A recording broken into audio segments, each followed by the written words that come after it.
മാന്യ സദസ്സിന് നമസ്കാരം എന്നൊന്നും പറയുന്നില്ല. നേരെ കാര്യത്തിലേക്ക് കടക്കും. കഴിഞ്ഞ ദിവസം രാത്രി ദബാബിൽ ചൂണ്ടയിട്ടുകൊണ്ടിരുന്നപ്പോൾ കാലിൻ്റെ അടുത്തൊരനക്കം.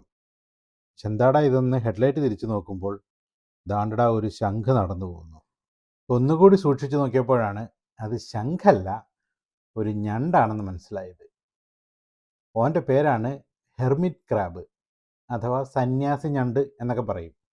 ഈ ഞണ്ടിൻ്റെ പ്രത്യേകത എന്തെന്നാൽ ഇതിന് മറ്റു ഞണ്ടുകളെപ്പോലെ കട്ടിയുള്ള പുറന്തോട് ഉണ്ടായിരിക്കില്ല. വളരെ സോഫ്റ്റ് ആയിട്ടുള്ള ശരീരമാണ് അതിനുള്ളത്.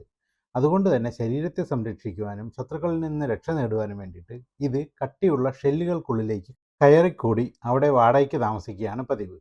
ശരീരം വളരുന്നതിനനുസരിച്ച് വലിയ വലിയ ഷെല്ലുകൾ അത് തേടിപ്പോവുകയും അതിനുള്ളിൽ വസിക്കുകയും ചെയ്യും. ഓനാണ് ഇത്. ഞാൻ ആദ്യം കരുതിയത് നമ്മുടെ വലംപിരിച്ചെങ്ങാണോ ഈ നടന്നു പോകുന്നതെന്നൊക്കെ ആയിരുന്നു. സംഭവം അതല്ല, ഇതാണ് സംഭവം.